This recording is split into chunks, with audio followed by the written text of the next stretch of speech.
اچھا، تو آج ہم سرکاری ملازمتوں میں تقرریوں کے ایک آپ کہہ لیں کافی دلچسپ مگر کبھی کبھی الجھا دینے والے پہلوؤں پر بات کر رہے ہیں۔ جی بالکل۔ یہ جو نام ہے نا، اضافی charge, acting charge, current charge اور پھر وہ باقاعدہ ترقی، سنے تو سب نے ہوتے ہیں مگر ان میں اصل فرق کیا ہے؟ ہاں، یہ واقعی اہم سوال ہے۔ تو آج ہماری گفتگو کی بنیاد رہے گا سرکاری قواعد و ضوابط کا جو مجموعہ ہے ایسٹا کوڈ، خاص طور پر اس کا 2021 والا ایڈیشن۔ جی، باب 4 میں اس حوالے سے بہت اہم ہے۔ بالکل، تو کوشش یہ ہوگی کہ ایسٹا کوڈ کی روشنی میں ان اصطلاحات کو آسان لفظوں میں سمجھیں اور یہ بھی دیکھیں کہ یہ سرکاری افسران کے روزمرہ کے کام اور ظاہر ہے ان کے کیریئر پر کیسے اثر ڈالتی ہیں۔ ٹھیک ہے۔ چلیں تو شروع کرتے ہیں اضافی چارج سے۔ ایسٹا کوڈ کیا کہتا ہے اس بارے میں؟ یہ کیا ہوتا ہے؟ اچھا، دیکھیں، اضافی چارج جیسا نام سے ہی تھوڑا اندازہ ہوتا ہے، یہ تب دیا جاتا ہے جب کوئی افسر اپنی جو موجودہ ذمہ داریاں ہیں ان کے ساتھ ساتھ ایک اور خالی اسامی کا کام بھی سنبھال لے۔ اچھا، اہم بات یہ ہے کہ یہ دوسری اسامی جو ہے وہ عموماً اسی گریڈ یا آپ کہہ لیں اسی سطح کی ہوتی ہے۔ یہ بنیادی طور پر ایک عارضی انتظام ہے۔ یعنی ٹیمپریری ارینجمنٹ۔ جی ہاں، بالکل، اور اس کی منظوری کا بھی ایک طریقہ کار ہے۔ مطلب بی پی ایس 17 سے 20 تک کے جو معاملات ہیں ان میں متعلقہ سیکرٹریز منظوری دے سکتے ہیں۔ صحیح، اور یہ عارضی انتظام یہ کب تک چل سکتا ہے؟ مطلب کوئی ٹائم لمٹ؟ اور کیا اس کو کوئی مالی فائدہ بھی جڑا ہے؟ جی، مدت کے حوالے سے عام طور پر یہ 3 ماہ تک کے لیے ہوتا ہے۔ اسے ضرورت پڑنے پر مزید 3 ماہ یعنی کل 6 ماہ تک بڑھایا جا سکتا ہے۔ اچھا، 6 مہینے۔ لیکن اگر 6 ماہ سے زیادہ توسیع کرنی ہو تو اس کے لیے پھر وزیر اعظم کی منظوری درکار ہوتی ہے۔ اوہ ٹھیک، اور مالی فائدہ؟ مالی طور پر افسر کو اپنی جو بنیادی تنخواہ ہے اس کا 20% اضافی ملتا ہے، البتہ اس پر ایک حد مقرر ہے جو فی الحال 12,000 روپے ماہانہ ہے۔ یعنی بیسک پے کا 20%، لیکن زیادہ سے زیادہ 12,000۔ بالکل، اور یہ یاد رکھنا ضروری ہے کہ اس اضافی چارج کا آفیسر کی سینیورٹی پر یا اس کی مستقل ترقی پر کوئی اثر نہیں پڑتا، یہ بس ایک اضافی ذمہ داری ہے۔ ٹھیک، یہ تو واضح ہو گیا، یعنی اپنی ہی سطح کی ایک ایکسٹرا ذمہ داری۔ لیکن اگر صورتحال یہ ہو کہ کسی آفیسر کو اپنی پوسٹ سے اونچی پوسٹ کا چارج دیا جائے تو اسے کیا کہیں گے؟ کیا وہ ایکٹنگ چارج کہلاتا ہے؟ جی ہاں، آپ نے بالکل صحیح پکڑا۔ جب کسی آفیسر کو عارضی طور پر کسی خالی لیکن اعلیٰ پوسٹ پر تعینات کیا جائے اور وہ اس پوسٹ کے تمام قانونی، انتظامی اور مالی اختیارات بھی استعمال کریں تو اسے ایکٹنگ چارج کہتے ہیں۔ اچھا، تمام اختیارات کے ساتھ۔ جی، ایسٹا کوڈ میں اس کی جو قانونی بنیاد ہے وہ سول سرونٹس تقرری، پروموشن و تبادلہ رولز 1973 ہیں۔ یہ عموماً تب کیا جاتا ہے جب اس اعلیٰ پوسٹ کے لیے کوئی باقاعدہ طور پر منتخب یا بھرتی شدہ آفیسر فوراً دستیاب نہ ہو۔ یہ تو واقعی ایک اہم فرق ہے۔ اچھا، اس میں مالی فائدہ کیسے ہوتا ہے اور سروس پر کیا اثرات ہیں، خاص طور پر آپ کہہ لیں ترقی کے حوالے سے؟ ہاں، مالی طور پر یہ اضافی چارج سے مختلف ہے۔ اس میں افسر کو اپنی اصل تنخواہ نہیں ملتی بلکہ اسے اس اعلیٰ پوسٹ کے پے اسکیل کا جو کم از کم درجہ ہے یعنی منیمم سٹیج، وہ بطور فکسڈ پے دیا جاتا ہے۔ یعنی ہائر پوسٹ کی منیمم پے؟ جی، کوئی اضافی الاؤنس وغیرہ اس میں شامل نہیں ہوتا۔ اور سروس کے حوالے سے جو آپ نے پوچھا وہ بہت اہم ہے۔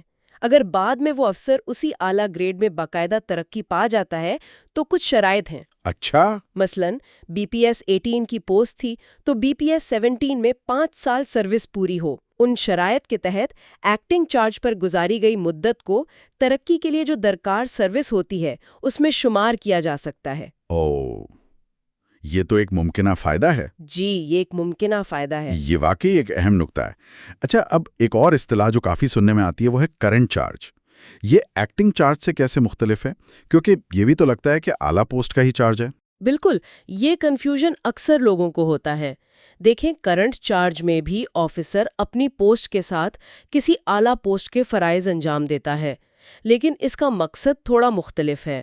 بنیادی طور پر روزمرہ کے کام کو جاری رکھنا ہوتا ہے۔ اچھا، صرف کام چلانا. جی ایسٹا کوڈ کے مطابق اس کے لیے عموماً ادارے کے سب سے سینئر آفیسر کو چنا جاتا ہے جو شاید پروموشن کے لیے موزوں تو ہو لیکن ممکن ہے اس کی سروس کی جو مطلوبہ مدت ہے وہ ابھی پوری نہ ہوئی ہو. یعنی سینیورٹی دیکھی جاتی ہے. جی اور ایکٹنگ چارج کے برعکس یہاں آفیسر کو اعلیٰ پوسٹ کے مکمل اختیارات نہیں ملتے، وہ صرف روزمرہ کے امور چلاتا ہے. اچھا، تو بنیادی فرق اختیارات کا آ گیا.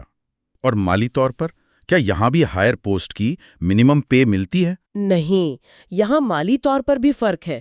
کرنٹ چارج میں آفیسر کو اپنی موجودہ گریڈ کی تنخواہ ہی ملتی ہے لیکن اس کے ساتھ اس کے گریڈ پے کا 20% اضافی ملتا ہے. اچھا، یہ تو اضافی چارج جیسا ہو گیا.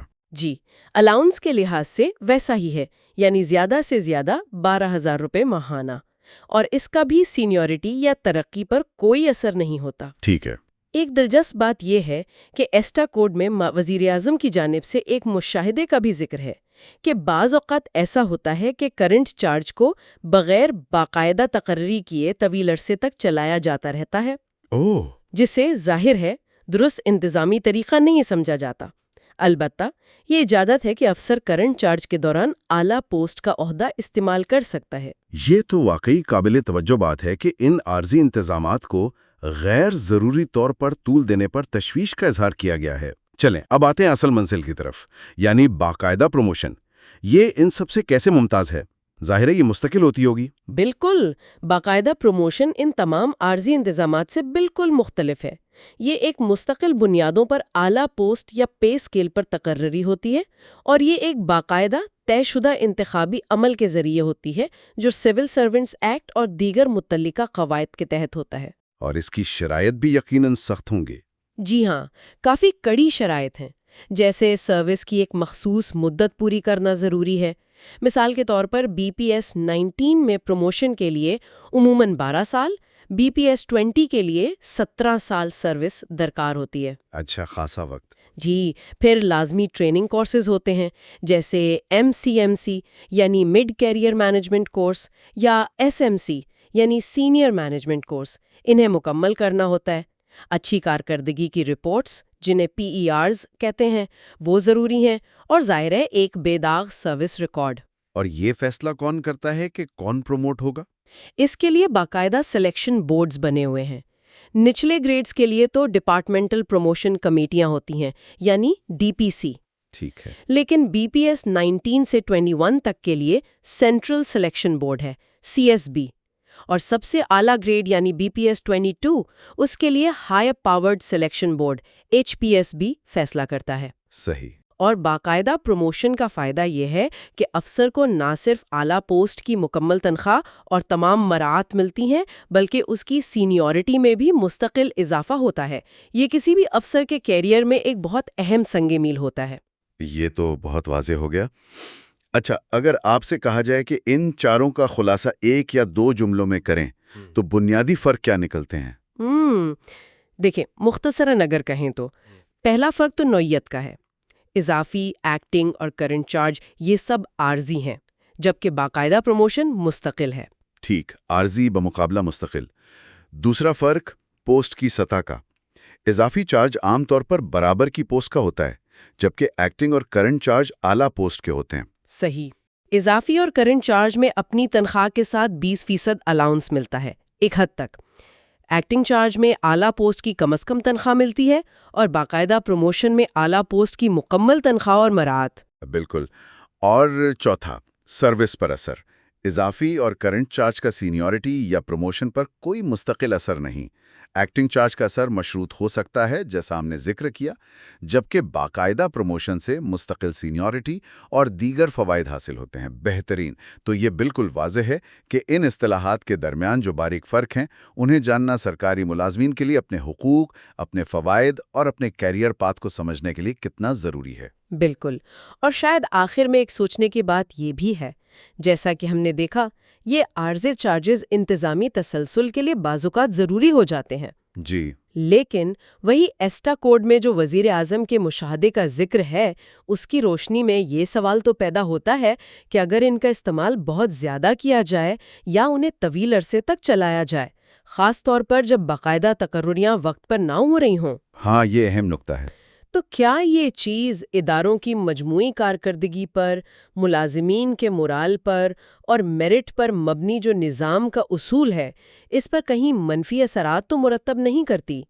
یہ شاید وہ توازن ہے جس پر مسلسل غور و فکر کی ضرورت ہے۔ بالکل صحیح۔ ایک بہت اہم سوال چھوڑا ہے آپ نے۔